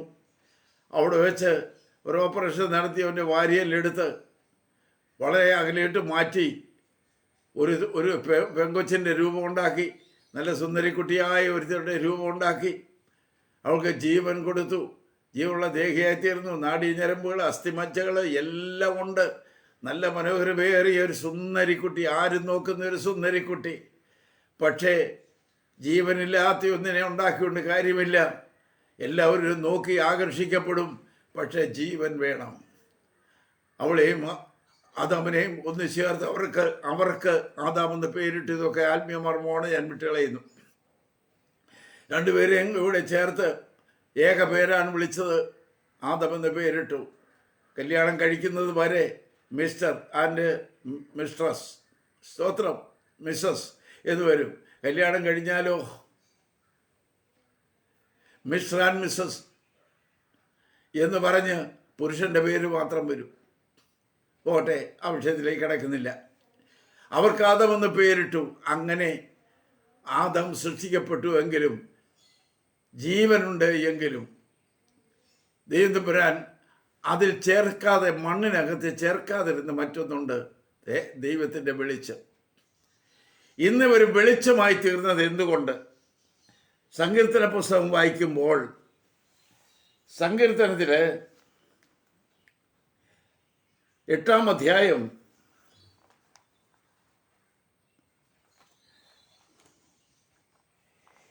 8-ാം അധ്യായത്തിൻ്റെ 4-5 വാക്യങ്ങൾ വായിക്കുമ്പോൾ ഇങ്ങനെ കാണുന്നു: മർത്യനെ നീ ഓർക്കേണ്ടതിന് അവൻ എന്ത്? മനുഷ്യപുത്രനെ സന്ദർശിക്കേണ്ടതിന് അവൻ എന്തുമാത്രം? നീ അവനെ ദൈവത്തെക്കാൾ അല്പം മാത്രം താഴ്ത്തി, തേജസ്സും ബഹുമാനവും അവനെ അണിയിച്ചിരിക്കുന്നു. നോക്കണം, സൃഷ്ടിച്ച മണ്ണിനെ അവനൊരു ഡെക്കറേഷൻ നടത്തുകയാണ്, ഒരു ഓവർകോട്ട് ഇടുകയാണ്. എന്താണ് ഇട്ട് കൊടുത്തത്? തേജസ്സും ബഹുമാനവും അവനെ അണിയിച്ചു. ഗ്ലോറി. വെറും മണ്ണായിരിക്കുന്ന മനുഷ്യന്, ജീവനില്ലാത്ത മനുഷ്യന് ജീവൻ കൊടുത്തു കഴിഞ്ഞു. ഇനി അവന് വെളിപ്പെടേണ്ടത് ദൈവത്തിൻ്റെ തേജസ്സാണ്. അതവനെ അണിയിച്ചു. നീ മർത്യനെ ഓർക്കേണ്ടതിന് അവൻ എന്ത്? മനുഷ്യപുത്രന്മാരെ വിചാരിക്കാൻ എന്തുമാത്രം. We are nothing. സ്തോത്രം. നമ്മൾ ചിന്തിക്കണം, നമ്മളെ ഓർക്കാൻ തക്കവണ്ണം നമ്മൾ എന്തുണ്ട്, നമ്മുടെ യോഗ്യത എന്തുണ്ട്, നമ്മുടെ സൗന്ദര്യം എന്തുണ്ട്, നമ്മുടെ വലിപ്പം എന്തുണ്ട്? ഒന്നുമില്ല പ്രിയപ്പെട്ടവർ, ഒന്നുമില്ല. നാം വേറെ കാറ്റ, വേറെ ശ്വാസം. ഈ ഒന്നുമില്ലാത്തതിനെ ദാവീദിന്റെ വാക്കിൽ പറഞ്ഞാൽ, ഞാൻ എളിയവനും ദരിദ്രനുമാണ്. പിന്നെ നിൽക്കുന്നത് കർത്താവിനെ വിചാരിക്കുന്നത് കൊണ്ടാണ്. നമ്മൾ ആ വലിയ സത്യം തള്ളിക്കളയരുത്. നമ്മിലില്ലാതിരുന്ന ഒന്നിനെ, ദൈവം സൃഷ്ടിച്ചപ്പോൾ കൊടുക്കാതിരുന്ന ഒന്നിനെ അവൻ ആഡ് ചെയ്ത് കൂട്ടിച്ചേർത്തു. തേജസ്സും അതോടുകൂടി ബഹുമാനവും, റെസ്പെക്ട്. സ്തോത്രം. ഒരു ദൈവത്തിൻ്റെ ദാസനെയോ ദൈവത്തിൻ്റെ ദാസിയോ ആദിമകാലം മുതലേ ബഹുമാനിക്കുന്നുണ്ട്. ചരിത്രം അതാണ്. പ്രവാചകന്മാരും ദർശകന്മാരും ഒക്കെ രാജകൊട്ടാരങ്ങൾ ബഹുമാനിക്കുന്നു. Price the Lord. ഒരിക്കൽ ബില്ലി ഗ്രഹാമിനോട് അമേരിക്കയുടെ അധിപതിയായിരിക്കേണ്ടതിന്, പ്രസിഡൻ്റായിരിക്കേണ്ടതിന് വേണ്ടി തന്നെ തിരഞ്ഞെടുത്താൽ നിർത്താമോ എന്നുള്ള ചോദ്യം ചോദിച്ചപ്പോൾ അദ്ദേഹം പറഞ്ഞ മറുപടി എന്താണെന്നറിയാമോ? അമേരിക്കൻ പ്രസിഡന്റ് ചെയ്യുന്ന ജോലിയേക്കാൾ വലിയൊരു ജോലി അതിന് ഉത്തരവാദപ്പെട്ടിരിക്കുകയാണ്. അതുകൊണ്ട് അതിൽ താന്ന ഒരു ജോലി എനിക്ക് വേണ്ട. ഓ, ആ ദൈവമനുഷ്യൻ്റെ കാഴ്ചപ്പാടത്ര വലുതാ. അമേരിക്കൻ പ്രസിഡന്റിനേക്കാൾ വലിയ ജോലിയാണ് സുവിശേഷം പ്രസംഗിക്കുക എന്നുള്ളത്. അമേരിക്കൻ പ്രസിഡന്റ് ചെയ്യാൻ കഴിയാത്തത് ബില്ലി ഗ്രഹാം ചെയ്യുന്നു. പാവപ്പെട്ടൊരു വിശ്വാസി ചെയ്യുന്നു. പ്രിയപ്പെട്ടവരെ, അത് പ്രചോദകമായിരിക്കുന്നത് അവനിൽ ചേർത്ത ദൈവത്തിൻ്റെ തേജസ്സാണ്. ആ തേജസ് അവനിൽ തന്നെ, അവളിൽ തന്നെ നിലനിന്നിരുന്നു എങ്കിൽ എന്ന് ഞാൻ ചിന്തിക്കുക. അങ്ങനെ ആയിരുന്നെങ്കിൽ ഇന്ന് ഇലക്ട്രിസിറ്റിക്കാർക്ക് അര പൈസ കൊടുക്കേണ്ടി വരികയില്ലായിരുന്നു. ആ തേജസ് അവർ രണ്ടുപേര് സൂക്ഷിച്ചു വെച്ചിരുന്നെങ്കിൽ ഇന്ന് ഈ ബില്ല് വരുമ്പോൾ കൂടിപ്പോയെന്ന് പറഞ്ഞ് പരാതി കൊടുക്കേണ്ട കാര്യം വരികയില്ല. ഓരോ വെറൈറ്റി ബൾബുകൾ ഇവിടെ കത്തിക്കേണ്ട കാര്യം വരുന്നില്ല. ഇലുമിനേറ്റർ ബൾബുകളും മറ്റു ബൾബുകളും എല്ലാം ഇട്ടുകൊണ്ട് പ്രകാശിപ്പിച്ച് കത്തിക്കുന്ന ഒരു അനുഭവം ഇവിടെ വേണ്ടി വരിക. കറണ്ട് ചാർജും കൊടുക്കേണ്ടി വരികയില്ലായിരുന്നു അവരുടെ തേജസ് അവരിൽ നിർത്തിയിരുന്നെങ്കിൽ. കാരണം അവർ നടന്നു പോകുമ്പോൾ അവരുടെ ദേഹത്ത് നിന്ന് തേജസ് ഇങ്ങനെ സ്പർശ ചെയ്തുകൊണ്ടിരിക്കുക. ആ തേജസ് ഇങ്ങനെ വ്യാപരിക്കുന്ന ആ മനുഷ്യനെ നിങ്ങളൊന്ന് ശ്രദ്ധിച്ചാട്ടെ. എന്നാൽ എന്തുകൊണ്ട് ഈ ഇലക്ട്രിസിറ്റി ഒക്കെ വരേണ്ടി വന്നു? കാരണം അവരിൽ കൊടുത്ത ദൈവ തേജസ് അവർ നഷ്ടമാക്കി കളഞ്ഞു. അത് ഏദനിൽ വെച്ച് തന്നെ അത് നഷ്ടമാക്കി. Praise the lord. ഏദനിൽ വെച്ച് തന്നെ നഷ്ടമാക്കി. ചെകുത്താൻ്റെ പറഞ്ഞ് തനിച്ചെന്ന് മരക്കൊമ്പിലെ പഴം കാണിച്ചു കൊടുത്തിട്ട് കൊച്ചമ്മയെ വിളിച്ചിട്ട് പറഞ്ഞു, വല്യമ്മച്ചയെ വിളിച്ച് പറഞ്ഞു, ഇതൊന്ന് നോക്ക്, ഇതൊരെണ്ണം പറിച്ച് കഴിച്ചാൽ എന്ത് മനോഹരമാണെന്നറിയുന്ന ആനന്ദമാണെന്നറിയാമോ ഒക്കെ ചോദിച്ചു. അവൾ പറഞ്ഞു അത് തിന്നരുതെന്ന് പറഞ്ഞിട്ടുണ്ട്. എൻ്റെ പൊട്ടിപ്പെണ്ണെ അങ്ങനെ അല്ല, അതിൻ്റെയൊക്കെ ചതിവ് എന്താണെന്ന് നിനക്കറിയാവോ? ഈ പഴം മാത്രം പറിച്ച് തിന്നരുത്, ബാക്കിയുള്ളതൊക്കെ കഴിച്ചോളാൻ പറഞ്ഞിട്ട് ഇത് തിന്നരുതെന്ന് പറഞ്ഞ് നീ തിന്നാൽ നീ ദൈവത്തെ പോലെയാകും. അപ്പോൾ ദൈവത്തിന് സഹിക്കുക വയ്യ, അവനെ പോലെ തുല്യമായിട്ട് ഒരാൾ വേണ്ട. അതുകൊണ്ട് ഇത് തിന്നരുതെന്ന് പറഞ്ഞാൽ നീ മണ്ടിയാണ് ഒരെണ്ണം തിന്നെ. അതേക്കുറിച്ച് എഴുതിയ കാണുവാൻ ഭംഗിയും തിന്മാൻ രുചികരവുമായിരിക്കുന്ന നല്ല ഒന്നാന്തരം നല്ല ഭാഷ, ഇപ്പം നല്ല ആപ്പിൾ, സ്തോത്രം, നല്ല ടേസ്റ്റ് ഫുഡ്, അത് പറിച്ച് അവൾ തിന്നു. പ്രിയപ്പെട്ടവൻ വന്നപ്പോൾ അതവനും കൊടുത്തു, താനും കഴിച്ചു. Price the Lord. പെട്ടെന്ന് ദൈവം കൊടുത്ത ആ തേജസ്സിൻ്റെ അങ്കി കാണാനില്ല. ഒരാത്മീയ സത്യം ഞാൻ പറയാം. രക്ഷിക്കപ്പെട്ട് കൃപയനുഭവിച്ച ദൈവത്തിൻ്റെ പരിശുദ്ധാത്മാവിനാൽ നിറഞ്ഞ ദൈവത്തിൻ്റെ പൈതൽ അത് കാത്തു സൂക്ഷിക്കുന്നില്ല എങ്കിൽ ഒരു ദിവസം നീ കൈയടിക്കും, ആത്മാവ് കാണുകയില്ല. നീ പ്രസംഗിക്കും, അഭിഷേകത്തിൻ്റെ ശക്തി കാണുകയില്ല. Price the Lord. ശിംശോനെ, നിന്റെ കൃപ നഷ്ടപ്പെട്ടു കഴിഞ്ഞപ്പോൾ, ശിംശോനെ, ഫിലിസ്തീൻ എന്ന് പറഞ്ഞാൽ ചടകുടഞ്ഞ് എഴുന്നേൽക്കുന്നതിൻ്റെ ശക്തി എവിടെ പോയി? അവൻ കുടഞ്ഞു, ശക്തിയില്ല. ഗ്ലോറി. ദാവീദ് പ്രാർത്ഥിച്ചു, ദൈവമേ, നിന്റെ ആത്മാവിനെ എനിക്ക് തിരികെ തരണമേ. എൻ്റെ മാന്യ സഹോദരങ്ങളെ, ഇത് തന്നതുപോലെ സൂക്ഷിക്കപ്പെടുന്നില്ല എങ്കിൽ അത് എടുത്തു കളയുന്നവനുമാണ് നമ്മുടെ കർത്താവ്. നിന്നിലുള്ള വെളിച്ചം ഇരുട്ടായി മാറ്റപ്പെട്ടാൽ ഇരുട്ട് എത്രയധികം. ദൈവം തന്ന വെളിച്ചം, പ്രകാശം കാത്തു സൂക്ഷിക്കുന്നില്ല എങ്കിൽ അത് നഷ്ടമായി പോകും. ബ്രദർമാർ പഠിപ്പിക്കുന്നത് പോലെ ഇത് പ്രിസർവ് അല്ല. ഒരിക്കലും രക്ഷ നഷ്ടപ്പെട്ടു പോകുകയില്ല എന്ന് ആ പഠനത്തോട് എനിക്ക് യോജിക്കാൻ കഴിയുകയില്ല. ഇത് റിസർവ്ഡ് ആണ്, പ്രിസർവ്ഡ് അല്ല, റിസർവ്ഡ് ആണ്. ബുക്ക് ചെയ്തിട്ടുണ്ടെങ്കിൽ ക്യാൻസലേഷനും വരാം. ഇതുപോലെ നമ്മൾ ഓർത്തുകൊള്ളണം, ദൈവം തന്നിരിക്കുന്ന കൃപ, ദൈവം തന്ന കണ്ണുനീര്, ദൈവം തന്ന പ്രാർത്ഥനാ സ്വഭാവം, ദൈവം തന്ന സുവിശേഷത്തിൻ്റെ ആത്മാവ്, ദൈവം തന്ന കൃപാവരങ്ങൾ, ദൈവം തന്നതായ അനുഗ്രഹിക്കപ്പെട്ട അനുഭവങ്ങൾ കാത്തു സൂക്ഷിക്കുന്നില്ല എങ്കിൽ അത് നഷ്ടപ്പെട്ടു പോകും. അതൊരാളുടെ ഒരു വാക്കുകൊണ്ടോ ഒരു പെരുമാറ്റം കൊണ്ടോ അല്ലെങ്കിൽ ഒരു കേട്ടുകേൾവി കൊണ്ടോ നിന്നുള്ള കൃപ നഷ്ടപ്പെടുത്തി കളയരുത് എന്ന് ദൈവമക്കളോട് ഞാൻ സ്നേഹബുദ്ധിയാ പറയുന്നു.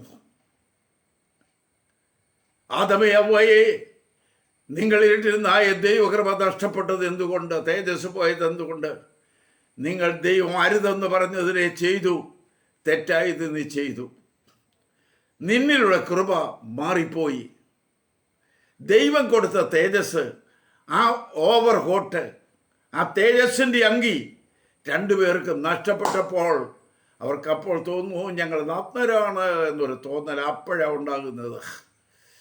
എന്തുകൊണ്ട് അവർക്ക് തോന്നിയില്ല? അതിനു മുമ്പ് വരെ അവർ കവർ ചെയ്തിരുന്ന ഒരു ഉടുപ്പ്, ഒരു കുപ്പായമുണ്ട്, അതിൻ്റെ പേര് തേജസ് എന്നാണ്. അതിട്ടുകൊണ്ട് നടക്കുന്നവർക്കൊരു ബഹുമാനമുണ്ട്. ഒരു പുരോഹിതൻ എന്ന് പറഞ്ഞാൽ റെസ്പെക്റ്റഡാണ്. ഒരു സ്വാമി എന്ന് പറയുമ്പോൾ ജാതിയുടെ വലിയ റെസ്പെക്റ്റ് ഉണ്ട്. Price the Lord. ഒരു പാസ്റ്റർ എന്ന് പറയുമ്പോൾ ദൈവമക്കളുടെ ഇടയിൽ ഒരു റെസ്പെക്റ്റ് ഉണ്ട്, ബഹുമാനമുണ്ട്. ദൈവത്തിന് സ്തോത്രം. ഒരു ദൈവവൈദ്യൻ എന്ന് പറയുമ്പോൾ ചരിത്രത്തിലെല്ലാം നമ്മൾ കാണുന്നു. ദാനിയേൽ എത്ര പേര് തള്ളിക്കളഞ്ഞു, എത്ര രാജ്യങ്ങൾ തള്ളി, എത്ര രാജാക്കന്മാർ തള്ളി, പ്രവാചകന്മാരെല്ലാം തള്ളി. എല്ലാവരും തള്ളിയാലും ദൈവം അവന് പ്രസാദിച്ചു. അവൻ്റെ ബഹുമാനം എങ്ങും പോയില്ല. യൗസേപ്പേ, നിന്നെ എന്ന് മാത്രം ഉപദ്രവിച്ചു, നിന്റെ ബഹുമാനം നഷ്ടപ്പെട്ടു പോയില്ല. സ്തോത്രം. ദൈവഹിതപ്രകാരം ജീവിച്ച ദാവീദേ, നിനക്കുള്ളതായി ബഹുമാനം നഷ്ടപ്പെട്ടു പോയിട്ടില്ല. ദൈവത്തിന് സ്തോത്രം. ഇതൊക്കെ നമ്മൾ അറിയുമ്പോൾ നിനക്കും എനിക്കും ദൈവം തന്നിരിക്കുന്ന ഒരു മാന്യതയുണ്ട്. ആ മാന്യത കാത്തു സൂക്ഷിക്കണം. ദൈവത്തിൻ്റെ പരിശുദ്ധാത്മാവ് തമ്മിലുള്ളത്തോളം നമ്മൾ സൂക്ഷിക്കണം.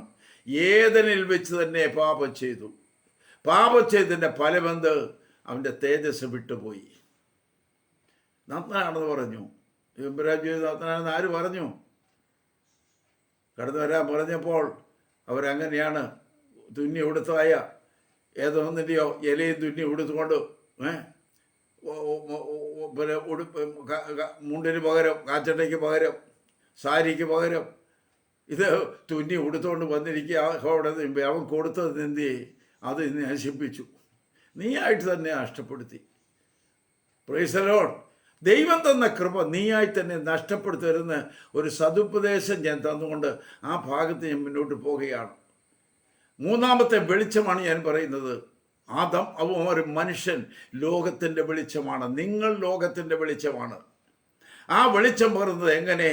ദൈവകൽപ്പന അനുസരിച്ച് ദൈവത്തോട് നിന്നപ്പോൾ ദൈവ സൃഷ്ടിയായിരിക്കുന്ന രൂപാന്തരപ്പെടുത്തി എടുത്ത എനിക്കും നിങ്ങൾക്കും ദൈവം തന്ന ദൈവത്തിൻ്റെ തേജസ്സാണ് നമ്മെ നടത്തുന്നത്. എവിടെയെങ്കിലും ദൈവികമല്ലാത്തത് സംഭവിച്ചാൽ അവിടെ പിശാച് കയറും, നിന്റെ തേജസ് മാറും, ഇരുട്ട് വ്യാപരിക്കും. അതുകൊണ്ട് വാക്കുകൊണ്ടോ നോട്ടം കൊണ്ടോ ചിന്ത കൊണ്ടോ പ്രവർത്തനങ്ങൾ കൊണ്ടോ സാഹചര്യങ്ങൾ കൊണ്ട് എന്തുകൊണ്ടും ആ തേജസ് വിട്ടുമാറാതിരിപ്പാൻ അവനവൻ സൂക്ഷിക്കണമെന്ന് ഞാൻ ഓർപ്പിക്കുന്നു. അപ്പോൾ തന്നെ ഇവരുടെ തേജസ് മാറി എടുത്ത മണ്ണിലേക്ക് അവരെ തിരികെ അയച്ചു എന്ന് കാണുന്നു. എടുത്ത മണ്ണിലേക്ക് അവരെ തിരികെ അയച്ചു എന്നാണ്. എടുത്ത മണ്ണിലേക്ക് അയച്ചപ്പോൾ അവർ ആ പഴയ മണ്ണിലേക്ക് തന്നെ അവർ പോയി. ദേഹത്ത് ചെളിയൊക്കെ ആയി. ആ മണ്ണിൽ പോയി കുസ്തി പിടിക്കുന്നു, കൃഷി ചെയ്യുന്നു, എവിടത്ത് അങ്ങനെ പോകുന്നു. എൻ്റെ ചരിത്രം പോട്ടെ. അവിടെ തന്നെ പിന്നെ ആരാധനയും യാഗത്തിലുള്ള പ്രതിസന്ധികളും കൊലപാതകങ്ങളും ഒക്കെ നടക്കുകയാണ്. എൻ്റെ പ്രിയപ്പെട്ടവരെ, ദൈവം ഒരു തേജസ്സിൻ്റെ ഏതൻ തോട്ടത്തിൽ, സന്തോഷത്തിൻ്റെ ഭവനത്തിൽ, ദൈവിക സാന്നിധ്യമുള്ള ഇടത്ത്, ദൈവകൃപ അനുഭവിക്കുന്ന ഇടത്ത് നമ്മെ ആക്കി വെച്ചിട്ട് അവിടെ വിട്ട് ദൈവത്തോട് ഭിന്നത തെറ്റ് കാണിച്ചാൽ അവൻ വിട്ടു. അവനെ ഉപേക്ഷിച്ചാൽ അവൻ ഉപേക്ഷിക്കും. അവനെ സ്നേഹിച്ചാൽ അവൻ സ്നേഹിക്കും. അത് ദൈവത്തിൻ്റെ വിശ്വസ്തതയാണ്. ദൈവദിനത്തെക്കുറിച്ച് ന്യായാധിപന്മാരുടെ പുസ്തകമൊക്കെ നമ്മൾ വായിക്കുമ്പോൾ കാണുന്നത് അവർ ദൈവത്തെ വിട്ടുമാറി, ദൈവത്തോട് അനുസരണം കാണിച്ചില്ല. അവൻ്റെ പ്രമാണങ്ങളെ പുറകിൽ എറിഞ്ഞു കളഞ്ഞു. ദൈവം കൊടുത്ത പ്രമാണത്തെ പുറകിൽ എറിഞ്ഞു കളഞ്ഞു. പിന്നെ ദൈവം എങ്ങനെ അവനെ കാക്കണം? എങ്കിലും കണ്ണുനീര് കണ്ടാൽ മനസ്സിലുള്ള ദൈവം അവരെ വീണ്ടെടുക്കാൻ പ്രസാദിച്ചു എന്നുള്ളത് സത്യമാണ്. അതുകൊണ്ടാണല്ലോ ഇസ്രായേലിനെ മോശയെ കൊണ്ട് വീണ്ടെടുപ്പിച്ചത്. പ്രിയപ്പെട്ടവരെ, അധികം മുന്നോട്ട് പോകാൻ കഴിയില്ലെങ്കിലും ഞാൻ ഈ ചാപ്റ്റർ അവസാനിപ്പിക്കാൻ സമയം എടുത്തിരിക്കുന്നു. നാലാമത്തെ വെളിച്ചത്തിലേക്ക് ഞാൻ വരികയാണ്. ഏദൻ പർദീസയിൽ ദൈവമാക്കി വെച്ച തേജസ് അവരുടെ അനുസരണക്കേട് കൊണ്ട്, പാപപ്പുറത്തുകൊണ്ട് അവർ നഷ്ടമാക്കി കളഞ്ഞപ്പോൾ ദൈവ സാന്നിധ്യം എന്ന് വിട്ടുപോയി. ഇപ്പോൾ ഈവനിങ്ങിൽ ഹോവയായി ഇറങ്ങി വരുമ്പോൾ രണ്ട് പിള്ളേരെയും കാണാനില്ല. ഒരു ഒളിവിടങ്ങളില്ല. നഗ്നരാണ്. ദൈവത്തിന് മുമ്പാകെ നേരെ നിൽക്കാൻ തൻ്റെ ഇടമില്ല, പ്രാഗൽഭ്യമില്ല. സ്തോത്രം. ഓർത്തോളയണം, ഏതൊരു സമയത്തും ദൈവം നമ്മെ വിളിച്ചാൽ അവൻ്റെ മുമ്പാകെ നിൽക്കാനുള്ള പ്രാഗൽഭ്യമുള്ള മനസ്സാക്ഷി എല്ലാ ദൈവമക്കളും കാത്തു സൂക്ഷിക്കണം. ഇവ നഷ്ടപ്പെട്ടു പോയി. ഏതിൽ വെച്ച് പാപം ചെയ്ത് നഷ്ടപ്പെട്ടു പോയി.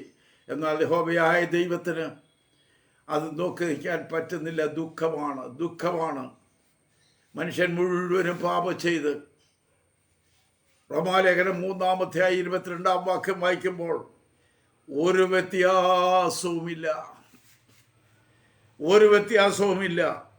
സകല മനുഷ്യരും പാപം ചെയ്ത് ദൈവ തേജസ് ഇല്ലാത്തവരായി മാറി. സകല മനുഷ്യരും പാപം ചെയ്ത് ദൈവ തേജസ് ഇല്ലാത്തവരായി മാറി. 3-ാം അധ്യായത്തിൻ്റെ 22-ാം വാക്യം. ഒരു വ്യത്യാസവുമില്ല. എല്ലാവരും പാപം ചെയ്ത് ദൈവ തേജസ് ഇല്ലാത്തവരായി തീർന്നു. അവൻ്റെ കൃപയാൽ ക്രിസ്തുവിലെ വീണ്ടെടുപ്പ് മൂലം സൗജന്യമായി അത്രേ നീതീകരിക്കപ്പെടുന്നത്. വിശ്വസിക്കുന്നവർക്ക് അവൻ തൻ്റെ രക്തം മൂലം പ്രായശ്ചിത്തമാകുവാൻ ദൈവം അവനെ പരസ്യമായി നിർത്തിയിരിക്കുന്നു. ഓർക്കണം, ഒരു വ്യത്യാസവുമില്ല. കുബേരനും കുചേലനുമില്ല, കറുത്തവനും വെളുത്തവനുമില്ല, അധികാരമുള്ളവരും ഇല്ലാത്തവനുമില്ല, പണ്ഡിതനും പാമരനുമില്ല, പുരോഹിതനുമില്ല, തിരുമേനിയില്ല, പാസ്റ്ററുമില്ല, മജിസ്ട്രേറ്റുമില്ല, ഡോക്ടറുമില്ല, ഭരണാധികാരികളുമില്ല, ഒരു വ്യത്യാസവുമില്ല. സകല മനുഷ്യരും പാപം ചെയ്ത് ദൈവ തേജസ്സില്ലാത്തവരായി മാറ്റപ്പെട്ടു. എന്നാൽ ആ ഗ്രൂപ്പിൽപ്പെടാത്ത ഒരു വ്യക്തി മാത്രമേ ഉള്ളൂ. ആ വ്യക്തി പരസ്യമായിട്ട് വിസ്താര കോടതിയിൽ നിന്ന് ചോദിച്ചു, നിങ്ങളിൽ ആർക്കെങ്കിലും ധൈര്യമുണ്ടെങ്കിൽ ഞാൻ എൻ്റെ പാപത്തെക്കുറിച്ച് പറ. നിങ്ങളിൽ ആരെന്നെ പാപത്തെക്കുറിച്ച് ബോധം വരുത്തും? ഇത് ചലഞ്ച് ചെയ്യുവാൻ കഴിയുക ഒറ്റ വ്യക്തിയേ ഉള്ളൂ. അവൻ നസറേനായ യേശു മാത്രമാണ്. അവൻ നസറേനായ യേശു മാത്രമാണ്. അവൻ്റെ കൃപയാൽ ക്രിസ്തുയേശുവിലെ വീണ്ടെടുപ്പ് മൂലം സൗജന്യമായി നീതീകരിക്കപ്പെടുന്നത് വിശ്വസിക്കുന്നവർക്ക് അവൻ തൻ്റെ രക്തം മൂലം പ്രായശ്ചിത്തമാകുവാൻ ദൈവം അവനെ പരസ്യമായി നിർത്തിയിരിക്കുന്നു. രക്ഷപ്പെടുവാൻ ആഗ്രഹിക്കുന്ന ദൈവം ഇതിന് ഒന്ന് മാത്രമേ ഉള്ളൂ, ഇതാ നിൽക്കുന്നു. നമ്മെ രക്ഷിക്കുവാൻ കരുണയുള്ളവൻ, ദയയുള്ളവൻ, സ്നേഹമുള്ളവൻ ഈ നഷ്ടപ്പെട്ടു പോയ മനുഷ്യനെ എങ്ങനെയും രക്ഷപ്പെടുത്തണം. ഇല്ലെങ്കിൽ ഇനിയുള്ള ജനം നശിച്ചു പോകരുത്. പിശാച് ജനത്തെ അടിച്ചു കൂട്ടുന്നു, ദൈവത്തിൽ അന്യപ്പെടുന്നു, ദൈവദേശം നഷ്ടപ്പെടുന്നു. അതിദുഃഖമുള്ളതായ സ്വർഗത്തിലെ തമ്പുരാൻ അവസാനം എടുത്ത തീരുമാനം എന്താണെന്നറിയാമോ? ജീവിതം മുഴുവൻ പിശാച് പിടിച്ചു വച്ചിരിക്കുന്നു. സകല ലോകം അവൻ്റെ അധീനതയിലാണ്. ആ പ്രാണനല്ല അവൻ്റെ കയ്യിലാണ്, ജീവൻ അവൻ്റെ കയ്യിലാണ്. അവനെന്ത് വീണ്ടെടുക്കണമെങ്കിൽ അവന് വില കൊടുക്കണം. അവന് വില കൊടുത്താൽ മാത്രമേ വീണ്ടെടുക്കാൻ കഴിയുള്ളൂ. എന്താ ചെയ്യേണ്ടത്? ആരോടെങ്കിലും പറഞ്ഞ് ജീവൻ കൊടുക്കാൻ പറ്റുകയില്ല. അതിന് ദൈവം തമ്പുരാൻ എടുത്ത തീരുമാനം, സ്വന്തം പുത്രനെ ആദരിക്കാതെ തൻ്റെ ഓമനപുത്രനായ ക്രിസ്തുയേശുവിനെ ആദരിക്കാതെ, മകനെ ആദരിച്ച് അവന് പ്രൊട്ടക്ഷൻ കൊടുക്കാതെ, അവനെ ക്രൂശിന് വേണ്ടി അവനെ കൈവിടുവാൻ ദൈവത്തിന് പ്രസാദം തോന്നി. ഓമനപുത്രനായ നമ്മുടെ കർത്താവ് ആ ദൗത്യം ഏറ്റെടുത്തു. ബേത്ലഹേമിൽ ജനിച്ചു, ഒന്നുമില്ലാത്തവനായി വളർന്നു. അവസാനം സകലയും കണ്ണിൻ്റെ മുമ്പിൽ വെച്ച് തന്നെ അവൻ ചാട്ടവാറിൻ്റെ അടിയുണ്ട്. മീശ പറിക്കുന്നത് അവൻ സഹിച്ച്, മുഖത്ത് കാർക്ക് ചുപ്പിപ്പോൾ അവൻ സഹിച്ച്, കുന്നം കൊണ്ട് നെഞ്ചത്ത് കുത്തി കയറ്റിയപ്പോൾ അവൻ സഹിച്ചു. ചാട്ടവാറുകൊണ്ട് മുഴുവനും അടിച്ച് പൊളിച്ചപ്പോൾ അവൻ സഹിച്ചു. കുലമരത്തിൽ ഞാൻ കിടന്നുകൊണ്ട് പിതാവേ എന്ന് വിളിച്ചുകൊണ്ട് ആ കുലമരത്തിൽ കിടക്കുന്നവൻ ചെയ്തത് എന്താണെന്നറിയാമോ? നമുക്ക് നഷ്ടപ്പെട്ടു പോയതിനെ നമുക്ക് മടക്കി തരികയാണ്. എൻ്റെ വാക്കുകൾ നിർത്തുകയാണ്. 1 തീമോഥെയോസ് 6:16 വായിക്കുമ്പോൾ, ധന്യനായ ഏകാധിപതിയും രാജാതിരാജാവും കർത്താതികർത്താവും താൻ മാത്രം അമർത്യതയുള്ളവനും അടുത്തുകൂടാത്ത വെളിച്ചത്തിൽ വസിക്കുന്നവനും മനുഷ്യരാരും കാണാത്തവനും കാണുവാൻ കഴിയാത്തവനും. സ്തോത്രം. ഓർക്കണം, 1 തീമോഥെയോസ് 6:16 അതിലത്തെ വിവരണങ്ങളെല്ലാം ഞാൻ മാറ്റിയിട്ട് ഒരു വാക്കിൽ പിടിക്കുകയാണ്. ദൈവം കൊടുത്ത തേജസ്സിൻ്റെ അങ്കി നഷ്ടപ്പെട്ടു പോയ ജനത്തിന് വേണ്ടി പകർന്നു കൊടുക്കുവാൻ യേശു കർത്താവ് വന്നപ്പോൾ അവനൊരു മെഴുകുതിരിയും കത്തിച്ചുകൊണ്ടല്ല വന്നത്. അവനെക്കുറിച്ച് എഴുതിയിരിക്കുന്നത് അടുത്തുകൂടാത്ത വെളിച്ചത്തിൽ വസിക്കുന്നവൻ. അടുത്തുകൂടാത്ത വെളിച്ചത്തിൽ വസിക്കുന്നവൻ. നീ അടുത്തു ചെല്ലാൻ സാധിച്ചാൽ ആ പ്രകാശം നിന്നെ റിഫ്ലക്റ്റ് ചെയ്യും, എന്നെ റിഫ്ലക്റ്റ് ചെയ്യും. അടുത്തുകൂടാത്ത വെളിച്ചത്തിൽ വസിക്കാൻ വെളിച്ചവുമായിട്ട് വന്നത് എന്തിന്? എൻ്റെ മാന്യ കേൾവിക്കരായ സഹോദരങ്ങളെ, എനിക്ക് നിങ്ങൾക്കും ഒരിക്കൽ നഷ്ടപ്പെട്ടു പോയെന്ന് പ്രഖ്യാപിക്കപ്പെട്ട ദൈവ തേജസ് അവൻ മടക്കി തരികയാണ്. മനുഷ്യൻ നഷ്ടപ്പെടുത്തി കളഞ്ഞ, പാപം ചെയ്ത് നഷ്ടപ്പെടുത്തി കളഞ്ഞ ദൈവിക അനുഭവങ്ങൾ മടക്കി തരികയാണ്. അവൻ ദിവ്യ തേജസ്സോടെ അവൻ കടന്നു വന്നിരിക്കുന്നു.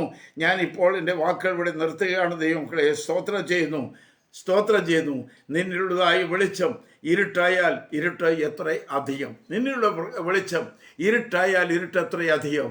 നീ ഇന്നുവരെ പ്രാപിച്ച ദൈവകൃപ ഒരിക്കലും നഷ്ടപ്പെട്ടു പോകാതെ, അത് ഒരിക്കലും പിശാചിന് വിട്ടുകൊടുക്കാതെ അതിനെ കാത്തു സൂക്ഷിച്ച് ആ ദിവ്യപ്രകാശത്തിൽ നിലനിൽക്കുക. നഷ്ടപ്പെട്ടു പോയവർ ദൈവസന്നിധിയിൽ വന്ന് വീണ് കിടന്ന് കരയുക, പ്രാർത്ഥിക്കുക. അവൻ നിനക്കത് വീണ്ടും തരും. ഏതൻ പ്രതീക്ഷയിൽ നഷ്ടപ്പെട്ടു പോയതായി തേജസ്സിൻ്റെ അങ്കി, ആമേൻ, വെളിപ്പാട് പുസ്തകത്തിൽ അവൻ നമുക്ക് നൽകിയിട്ടുണ്ട്. Praise the lord, praise the lord. ജീവപുസ്തകത്തിൽ പേരെഴുതി കാണാത്ത ഏവനും നശിച്ച് നിത്യ നരകത്തിലാവുമ്പോൾ ജീവപുസ്തകത്തിൽ പേരെഴുതിയിരിക്കുന്ന നമുക്ക് സന്തോഷിക്കാൻ കഴിയും. ആ ദിവ്യ തേജസ്സോടുകൂടി അന്ന് നീതിമാന്മാർ എൻ്റെ പിതാവിൻ്റെ സന്നിധിയിൽ സൂര്യനെ പോലെ പ്രകാശിക്കും. നാം ഇരിക്കുന്ന ഇടമിടാൻ നമുക്ക് തിട്ടമായിട്ടില്ല, എന്നാൽ അവൻ പ്രത്യക്ഷമാകും. അവൻ പ്രത്യക്ഷമാകുമ്പോൾ അവൻ ഇരിക്കുന്ന ഇടം പോലെ തന്നെയാകും. അതുപോലെ തന്നെയാകുന്നതുകൊണ്ട് നാം അവനോട് സദൃശന്മാരാകും. ഈ വലിയ പ്രത്യാശയും വെളിപ്പാടുകൾ, ദർശനങ്ങൾ, കാഴ്ചപ്പാടുകൾ ഉണ്ടായിക്കൊണ്ട് നമുക്ക് മുന്നോട്ട് പോകാം. വിശുദ്ധിയിൽ തികച്ച് കാത്തിരിക്കുക. ദൈവം തന്ന കൃപ ചോർന്നു പോയിട്ടുണ്ടെങ്കിൽ മടക്കിയെടുക്കാൻ ശ്രമിക്കുക. ചോരാത്തവരുണ്ടെങ്കിൽ അത് കത്തിജ്വലിക്കുക. പലരെയും നീതിയിലേക്ക് നടത്തുന്നവർ, സുവിശേഷം പ്രസംഗിക്കുന്നവർ, ആകാശമണ്ഡലത്തിലെ പോലെ പലരെ നീതിയിലേക്ക് നടത്തുന്നവർ, ആകാശമണ്ഡലത്തിൽ നിൽക്കുന്ന ജ്യോതിഷുകളെ പോലെ എന്നും പ്രകാശിച്ചുകൊണ്ടിരിക്കണം. എന്നും പ്രകാശിക്കും. ഞായറാഴ്ച ദിവസവും വെള്ളിയാഴ്ച ദിവസവും അല്ല, എല്ലാ ദിവസവും ഏത് സമയത്തും പ്രകാശിക്കുന്ന ഒരു അനുഭവം ദൈവം നമുക്ക് തരട്ടെ. അതിനായി ഞാൻ പ്രാർത്ഥിക്കുന്നു.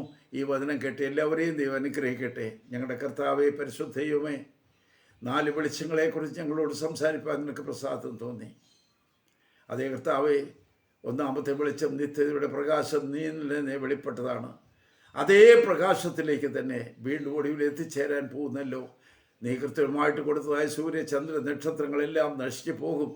അത് ഇരുണ്ടു പോകും, ചുവന്നു പോകും, അത് പൊഴിഞ്ഞു പോകും. എന്നാൽ പൊഴിയാത്ത ദൈവത്തിൻ്റെ തേജസ് മനുഷ്യനെ അണിയിച്ച ആ ദൈവ തേജസ് നിത്യതയിലേക്ക് നീ ഒരുക്കപ്പെടുന്നതാകിയാൽ, അത് നിലനിൽക്കുന്നതാകിയാൽ അത് ഞങ്ങളെ നിലനിർത്തി ഞങ്ങളെ വർദ്ധിപ്പിച്ച് കർത്താവ് നിത്യയിൽ കാണുവാനിടയാക്കണമെന്ന് പ്രാർത്ഥിക്കും. വചനം കേട്ട എല്ലാവർക്കും വേണ്ടി സ്തോത്രം. പിതാവിൻ്റെയും പുത്രൻ്റെയും പരിശുദ്ധാത്മാവിൻ്റെയും നാമത്തിൽ ഞാൻ അവരെ അനുഗ്രഹിച്ച് പ്രാർത്ഥിക്കുന്നു. വീണ്ടും കർത്താവെ തിരിതമെങ്കിൽ കൂടി കാണുവാൻ അവസരമുണ്ടാകട്ടെ. സകല മുഖത്തും അങ്ങയ്ക്ക് യേശു മൂലം ഞങ്ങളുടെ പ്രാർത്ഥന ദയ തോന്നി കേൾക്കണമേ പിതാവേ.